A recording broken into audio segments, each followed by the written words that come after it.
Hello everyone, this is teacher Susie and welcome to my class. So we are now on the second quarter of this school year, and the first topic that we are going to discuss is about direct variation. So in direct variation, we have here relationships that show that as one quantity increases, the other quantity also increases, or as one quantity decreases, the other quantity also decreases. So like for example, we have water consumption and the water bill. Okay? So, like for example, merong mga visitors na dumating sa bahay. So, of course, the water consumption will increase. Like for example, the visitors stayed for many days. So, what to expect the following month for the water bill is that it will also increase. Okay, so that's direct variation. So, as the water consumption increases, the water bill also increases. So, like for example, for the following month, so umalis na ang mga visitors. Of course, when they are not in the house anymore, the water consumption will decrease. Kasi kaunti na lang yung gagamit. So, what to expect sa susunod na billing ay mababa na rin yung water bill. Or as the water consumption decreases, the water bill also decreases. Okay? So, yun po ang direct variation. As one variable increases, the other variable also increases. Or as one quantity decreases, the other quantity also decreases. So, the same ang nangyayari sa other variable as one variable changes. Okay? So, in the study of variation, so we will be dealing with constant and variables. So, pag sinabi natin constant, the value of the quantities do not change. Walang or hindi magbabago. So, when we say 2, that's constant. Okay? It does not mean any number, but only 2. And when we say variable, these are quantities that change. Okay? So, that is why we use any letter in the alphabet as variables. Like for example, X, Y, Z, or any letters in the alphabet. They use them to represent any constant. So, X and Y are variables. So, when we say X, it could be equal to 2, or 0, or negative 3, or any number. Okay? So, that's the difference between constant and variable. So, let's say we have variables x and y and constant k. So, pag nakita natin yung k, okay, that represents a constant.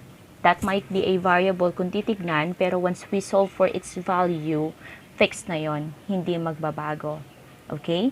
So, let's say we have variables x and y and constant k, and we have this variation that says y is directly proportional to k.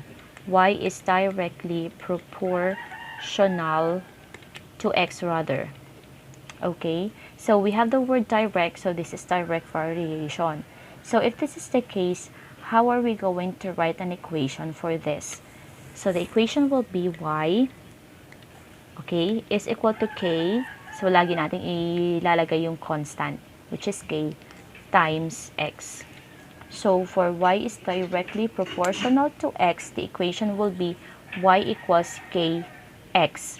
Sometimes, instead of using is directly proportional to, pwede rin natin isulat yung varies directly as. So, we can write this also as y varies directly as x. And the equation will be like this. So, in direct variation, the operation between the constant and the other variable is multiplication. Okay? So, let's have an example. An example in which we have to solve for the constant or k. Alright, so the same situation. So, we have y is directly proportional. Y is directly proportional to x. Okay? So, let's say, we have y. So, dito na lang natin isulat sa baba. So, find the constant. Okay? Find the constant or k of the given constant. Find the constant or k of the given variation when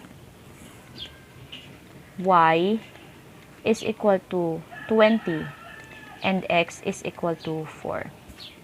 Okay? So again, we have here y is directly proportional to x. Let us write the equation for this. So the equation, katulad ng ginawa natin kanina, is y is equal to kx. Alright? Then we are asked to find k, which is the constant.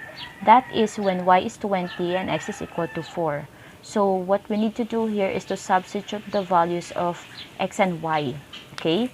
So y, that is 20, is equal to k, yan yung sinusolve natin, times x, which is 4.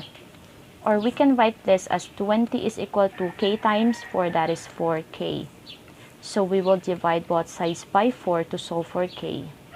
So cancel out 4. 20 divided by 4 is 5.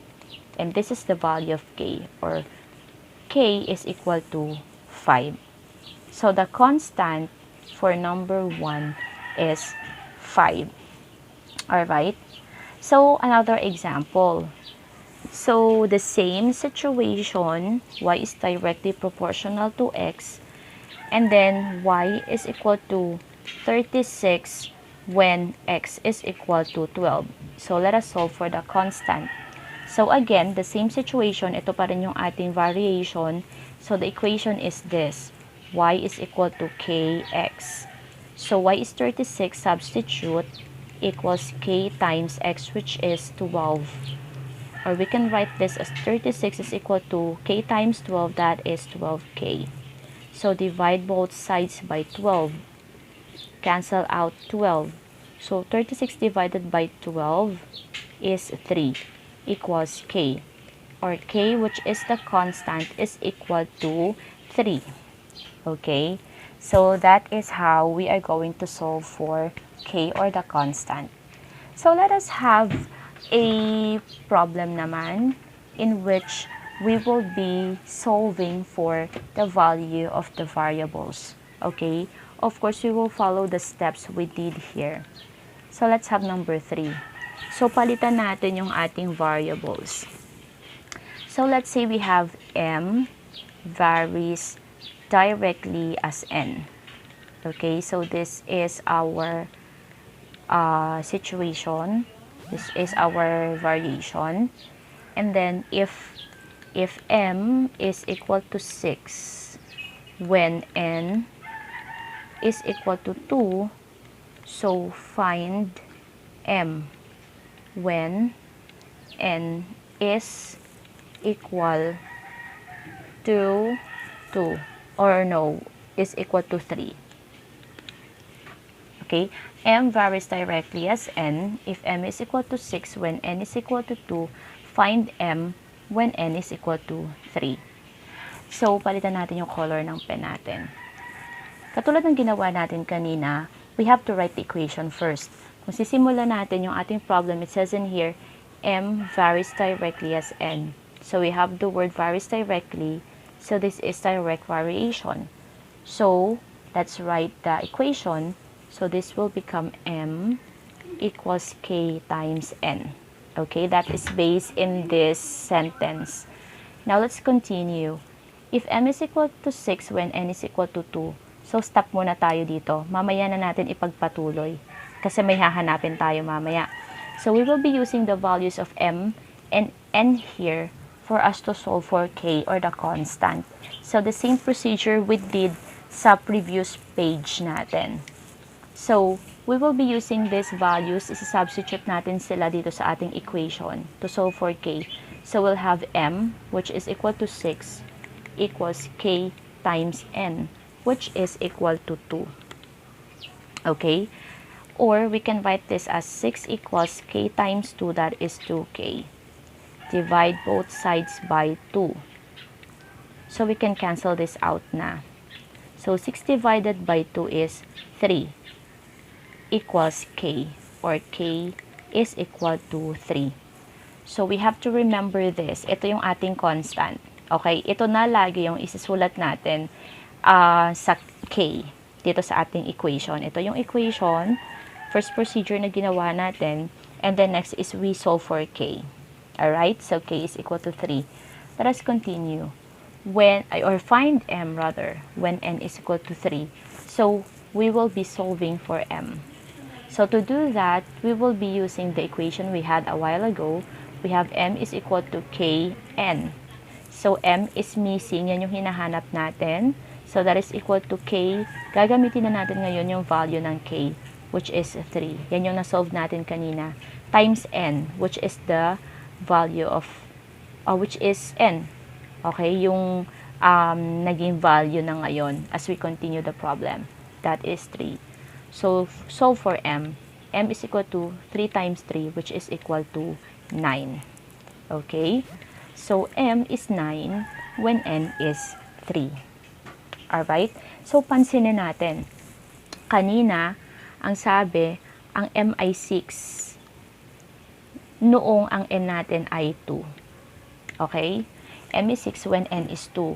Ngayon, nung pinagpatuloy natin, n is 3 daw. So, if you notice, tumaas yung value ng n natin from 2 naging 3.